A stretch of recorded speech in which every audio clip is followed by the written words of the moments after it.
Lakshmi classes साफा खाना रुद्रमनाव में आप सभी का हार्दिक स्वागत है। अभी तक स्टूडेंट हमने क्लास 12 साइंस की केमिस्ट्री का first chapter the solid state पढ़ा था, जिसमें हमने पेज नंबर 13 तक क्लियर आउट किया था। दैट इज आपका कोऑर्डिनेशन नंबर और आपका arrangement in 2 dimension and 3 dimension तक समझाया था। हेक्सागोनल पैकिंग और स्क्वायर क्लोज पैकिंग। अब स्टूडेंट हम लोग पढ़ेंगे वॉइड्स कैसे जनरेट होते हैं और वो किस किस प्रकार के होते हैं। तो जो आप अपनी केमिस्ट्री एनसीईआरटी का पेज नंबर 14 ओपन कीजिए, तो आपका जो पहला टॉपिक आपके चैप्टर के हेडिंग में दिख रहा होगा, placing second layer over the first layer. आप जब क्लोज पैकिंग का सेकेंड 2 डायमेंशन में जब अरेंजमेंट्स देखे थे, 2 तरीके के अरेंजमेंट थे, तो आप स्टूडेंट आप ले 2 dimensional hexagonal close packing layer A और सिमिलर लेयर को एक दूसरे के साथ ऐसे अरेंज करते चले। फिर आप देखेंगे उसके ऊपर दूसरे लेयर को अरेंज करें, लेयर बी का नाम अगर आप दे सेकेंड लेयर को, तो आप देखेंगे कि कुछ वॉइड्स यानी एम्प्टी स्पेस जनरेट होते हैं। तो ये जो होते हैं ये 2 प्रकार के होते हैं, एक आपका ट्रायंगुलर वॉइड्स और दूसरा ऑक्टाहेड्रल वॉइड। वॉइड यानी कि एम्प्टी स्पेस जो हम अरेंजमेंट करते हैं उनके बीच में। तो आप 1.16 फिगर को देखिए, आपने 2 layer of close packing spheres को जब एक दूसरे के ऊपर रखा है, तो जो ओ है वो आपका ऑक्टाहेड्रल वॉइड को डोनेट कर रिप्रेजेंट कर रहा है और टी टेट्राहेड्रल वॉइड को रिप्रेजेंट कर रहा है। आप अगर आपको वर्ड्स को समझने में कोई डिफिकल्टी आ रही है तो आप अपने पास बैंगल्स घर में होंगे, चूड़ी या फिर कुछ भी, तो आप उसकी मदद से समझने का प्रयास कीजिए। यहाँ इस वीडियो में मैं आपको विद एग्जांपल कुछ बैंगल्स के माध्यम से टेट्राहेड्रल और ऑक्टाहेड्रल वर्ड किस प्रकार बनते हैं समझाने का प्रयास करूंगी। तो इसके लिए आप सबसे पहले इस प्रकार अरेंज करते जाएं, लेयर ए को बनाएं। सिमिलर पैटर्न स्टूडेंट थोड़ा सा इसे इन दोनों के बीच में ले जाएं, इसे भी इन दोनों के बीच में ले जाएं। फिर फर्स्ट बैंगल्स के नीचे ही सेम चीज को रिपीट करें।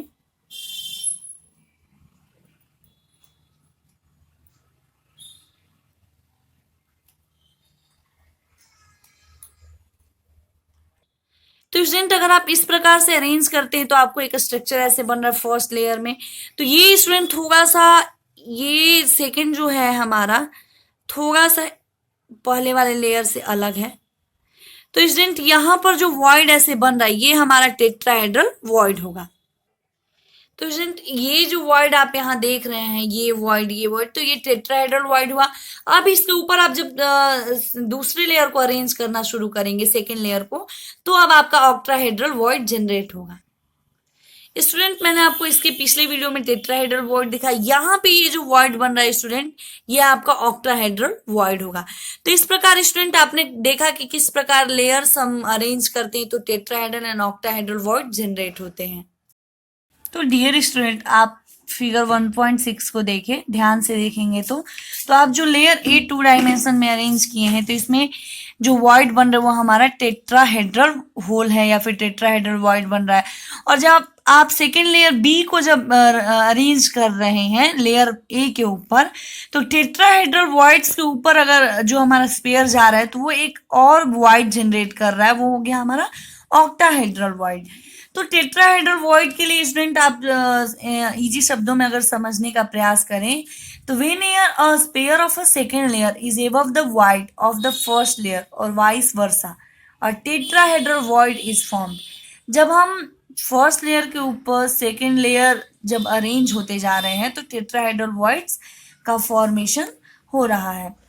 These voids are called tetrahedral voids because a tetrahedral is formed when the center of these 4 sphere are joined.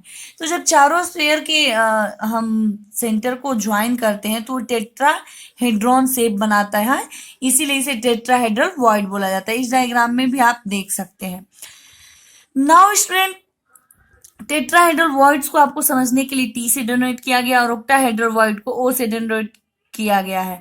इसमें आप एक ओपन स्ट्रक्चर देखें तो ये टेट्राहेड्रल होल है और ये ऑक्टाहेड्रल होल यानी ऑक्टाहेड्रल वॉइड का स्ट्रक्चर है। स्टूडेंट आपने फर्स्ट लेयर में देखा टेट्राहेड्रल वॉइड को, अब ट्रायंगुलर वॉइड जो है, अब उसके ऊपर जब हम फर्स्ट लेयर के ऊपर जब सेकेंड लेयर अरेंज करते जा रहे हैं, तो जो ट्रायंगुलर शेप है वो डू नॉट ओवरलैप, यानी ओवरलैप नहीं होता है। तो जो ट्रायंगुलर पॉइंटिंग अपवर्ड डायरेक्शन और डाउनवर्ड डायरेक्शन है, तो वो जो है एक ऑक्टाहेड्रल वॉइड बनाते हैं। फिगर आप 1.6 में देख सकते हैं कि किस प्रकार टेट्राहेड्रल वॉइड और ऑक्टाहेड्रल वॉइड एक दूसरे से डिफरेंट है। नाउ स्टूडेंट, अगर आपके पास n number of close packed spheres हैं, तो आपके पास जनरल क्वेश्चन ये हो सकता है कि ऑक्टाहेड्रल वॉइड्स की संख्या कितनी होगी और टेट्राहेड्रल वॉइड्स की संख्या कितनी होगी। तो सिंपली ये फॉर्मूला आपके बुक में भी दिया हुआ है और मैं आपको क्लियर आउट करना चाहूंगी कि अगर आपके पास n नंबर ऑफ स्पेयर्स हैं, तो ऑक्टाहेड्रल वॉइड्स जो जनरेट होंगे उनकी संख्या n होगी और टेट्राहेड्रल वॉइड्स जो जनरेटेड होंगे उनकी संख्या 2n होगी। तो ये सिंपल फॉर्मूला है, आप हमेशा इसे ध्यान में रखेंगे, आपके लिए ये आगे क्वेश्चन को सॉल्व करने में यूजफुल होगा। Now student, placing third layer over the second layer. अभी तक आपने फर्स्ट सेकेंड लेयर से टेट्राहेड्रल एंड ऑक्टाहेड्रल वॉइड के बारे में जानकारी ली। अब जब हम फर्स्ट सेकेंड लेयर के ऊपर जब थर्ड लेयर पुटअप करेंगे, तो फिर किस प्रकार के वॉइड्स जनरेट होंगे। तो आप इसमें देखिए फिगर 1.8 को, जिसमें आपका हेक्सागोनल पैकिंग और क्यूबिक क्लोज पैकिंग, किस प्रकार से वॉइड जनरेट होंगे, कौन कौन से वॉइड कवर अप हो जाएंगे, तो उसे क्लियर होगा डायग्राम के माध्यम से। तो जब हम थर्ड लेयर को प्लेस्ड करेंगे सेकेंड लेयर के ऊपर, तो हमारे पास दो संभावनाएं होंगी, यानी we have two possibilities. First जो है कवरिंग टेट्राहेड्रल वॉइड, या तो टेट्राहेड्रल वॉइड हमारा कवर हो जाएगा, और दूसरा कवरिंग ऑक्टाहेड्रल वॉइड्स, और दूसरा या तो ऑक्टाहेड्रल वॉइड कवर होगा। तो स्टूडेंट, आप इसके लिए दो प्रकार के अरेंजमेंट कर सकते हैं, पहला हेक्सागोनल और दूसरा क्यूबिक। तो इस तरीके से अरेंज करने पे एक बार आपका टेट्राहेड्रल वॉइड कवर हो जाएगा और दूसरी बार में अरेंजमेंट डिफरेंट करेंगे तो आपका ऑक्टाहेड्रल वॉइड कवर होगा। तो आइए स्टूडेंट समझते हैं कि किस अरेंजमेंट में कौन सा वॉइड हमारा कवर होगा। Covering tetrahedral voids. Tetrahedral void of a second layer may be covered by a sphere of a third layer. Tetrahedral void हमारे थर्ड लेयर के स्पेयर के द्वारा कवर हो सकता है। In this case, the sphere of third layer are exactly aligned with those of the first layer. तो इस case में आपको जो थर्ड लेयर का अरेंजमेंट करना है वो बिल्कुल ही फर्स्ट लेयर की तरह करना है, यानी हेक्सागोनल अरेंजमेंट। इस प्रकार स्टूडेंट, फर्स्ट लेयर की तरह हमने थर्ड लेयर को भी अरेंज किया है, तो टेट्राहेड्रल वॉइड हमारा कवर हो जाएगा और पैटर्न क्या बनेगा, ए बी, इस प्रकार का पैटर्न जनरेट होगा। स्टूडेंट, अब आगे चलते हैं कि ऑक्टाहेड्रल वॉइड को हम किस प्रकार से कवर करेंगे। तो the third layer may be placed over the second layer in a manner such that its sphere over the octahedral void when placed in this manners. तो इस तरीके से अरेंज करना है कि हमारे ऑक्टाहेड्रल वॉइड कवर हो जाए। तो आप इस प्रकार के अरेंजमेंट फिगर बी की तरह कर सकते हैं। नाउ स्टूडेंट, आपने वाइड और उसे कवर करने यानी उसे फिल करने के दोनों स्ट्रक्चर के बारे में देखा। तो जब आप स्टूडेंट ऑक्टाहेड्रल वॉइड को कवर करेंगे तो वो पैटर्न बनाता है आपका ए बी सी। इस प्रकार का स्ट्रक्चर जो होता है उसे हम क्यूबिक क्लोज पैक्ड या फिर फेस सेंटर क्यूबिक स्ट्रक्चर के नाम से जानते हैं। तो ये आपको ध्यान में रखना होगा, 1 मार्क्स में अगर आपसे पूछा जाए तो आप इसे आंसर कर सकते हैं कि अगर आपसे पूछ दिया गया कि ऑक्टाहेड्रल वॉइड को कवर करने के लिए जो पैटर्न बनता है वो क्या होता है, तो आपको बताना होगा कि A B C third layer जो हम जनरेट करते हैं वो थोड़ा डिफरेंट होता है ऑक्टाहेड्रल वॉइड को कवर करने के लिए। तो ए बी सी ऐसा पैटर्न बनता है और इस स्ट्रक्चर को क्यूबिक क्लोज पैक्ड CCP या फिर फेस सेंटर क्यूबिक FCC के नाम से जाना जाता है। इसके एग्जाम्पल अगर आप कुछ मेटल्स को लें तो कॉपर, सिल्वर, क्रिस्टलाइन इस स्ट्रक्चर के एग्जाम्पल हो सकते हैं। Both this type of close packing are highly efficient and 74% space in crystal is filled, यानी 74% जो स्पेस होता है इसमें फिल्ड होता है। In either of them, each sphere is contact with 12th sphere, और एक स्पेयर 12 स्पेयर के साथ कांटेक्ट में रहता है, इसलिए इनका कोऑर्डिनेशन नंबर कितना हो जाएगा स्टूडेंट, 12, क्योंकि कोऑर्डिनेशन नंबर जो होता है वो नंबर ऑफ नेबरिंग स्पेयर जो कांटेक्ट में होते हैं वही होता है। Formula of a compound and number of void fill. अब स्टूडेंट यहाँ एक इंपॉर्टेंट टॉपिक है कि किस प्रकार हम कंपाउंड का फॉर्मूला बनाएंगे और क्या नंबर ऑफ वॉइड कैसे फिल हो रहे हैं। Earlier in this section, we have learned that when particles are closed packed resulting in either CCP or HCP structure, cubic closed packing हो जाए आपका या hexagonal closed packing हो जाए, two types of void are generated. तो दो तरीके के वॉइड जनरेट हुए आपका, एक टेट्राहेड्रल और दूसरा octahedral. while the number of octahedral void present in lattice equal to the number of close packed particles. तो जो ऑक्टाहेड्रल वॉइड्स है वो n यानी अगर number of n atom participate कर रहे हैं क्लोज पैकिंग स्ट्रक्चर में तो ऑक्टाहेड्रल वॉइड्स भी उसके इक्वल होंगे। while the number of octahedral void present in lattice equal to the number of close packed particles in the number of tetrahedral void generated is twice this number है और tetrahedral void की संख्या कितनी हो जाएगी 2n। in ionic solid the bigger ion usually an ion from the closed packed structure is a smaller ion usually cation occupy the void। if the latter ion is small enough then tetrahedral voids are occupied, if bigger than octahedral voids not all octahedral tetrahedral voids are occupied. Student जरूरी नहीं है कि सारे void occupied ही हो, उसके कुछ fraction भी occupied हो सकते हैं या फिर हो सकता है कि पूरे वॉइड ऑक्युपाइड हो। तो आपको अगर कोई डाउट रह गया हो तो इंटेक्स क्वेश्चन 1.1 को पढ़ें और इसे समझने का प्रयास करें ताकि प्रीवियस चीज़ों को समझने में अगर आपको कोई डाउट रहे तो इस क्वेश्चन को सॉल्व करके सारे डाउट क्लियर आउट हो जाएंगे। क्वेश्चन कर आपका a compound is form by two element X and Y. कोई कंपाउंड है जो दो एलिमेंट एक्स एंड वाई से मिलके बन रहा है।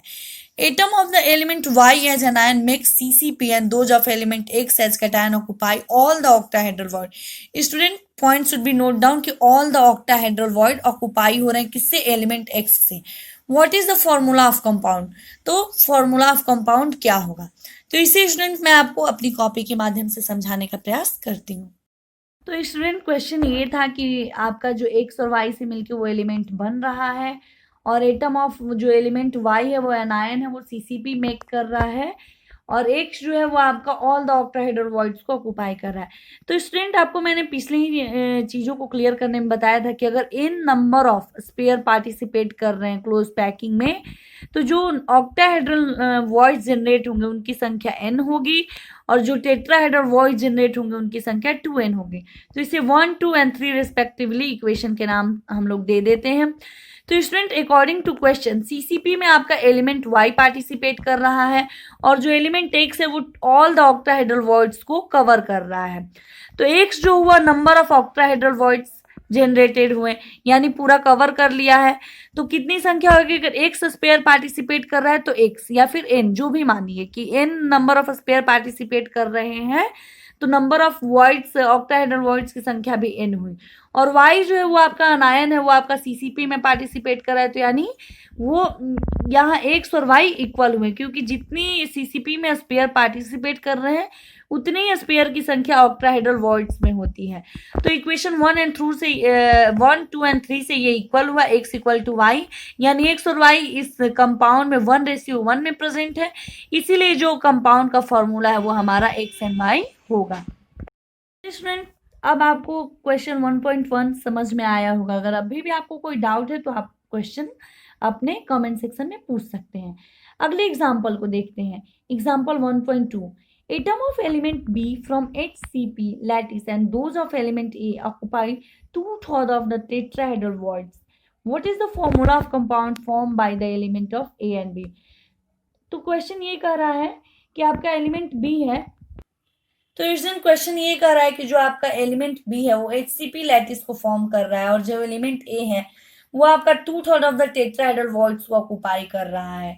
तो कंपाउंड का फॉर्मूला पूछ रहा है। तो स्टूडेंट मैंने आपको पहले भी बताया है कि अगर n number of sphere close packed structure में पार्टिसिपेट कर रहे हैं तो नंबर ऑफ ऑक्टाहेड्रल वॉइड्स की संख्या n होती है और नंबर ऑफ टेट्राहेड्रल वॉइड्स की संख्या 2n होती है। तो student number of tetrahedral voids जो होते हैं twice the number of atoms of element B हो जाएगा और स्टूडेंट एक और क्वेश्चन में आपको दिया गया है कि 2/3 of the these occupy of the atom. जो टेट्राहेड्रल वॉइड्स है वो 2/3 यानी 2/3 हिस्सा ही एटम के द्वारा ऑक्यूपाइड है। तो स्टूडेंट आपको मैंने पहले ही बताया कि टेट्राहेड्रल वॉइड्स की संख्या 2 इंटू एन हो जाती है, तो हमें 2 और ऑक्यूपाई की संख्या 2/3, और जो कंपाउंड होगा वो टोटल रेशियो 1:1 होगा, यानी टेट्राहेड्रल वॉइड्स हमारा 2:2n हो गया, और ये जो आपका एलिमेंट ए हुआ वो 1 रेशियो में हुआ। तो स्टूडेंट आपका इस तरीके से आप मल्टीप्लाई किए तो 2 इंटू 2 4/3 यानी 4:3। तो अब स्टूडेंट 4:3 आपका मिल गया कि एलिमेंट ए और बी 4:3 में उस कंपाउंड में प्रेजेंट है। तो इस प्रकार अगर आप फॉर्मूला बनाएं तो A4B3 उस कंपाउंड का फॉर्मूला होगा। तो इस तरीके से स्टूडेंट आपने दोनों इंटेक्स क्वेश्चन को सॉल्व किया, और होप कि आप बहुत अच्छे से इससे समझ पाए होंगे।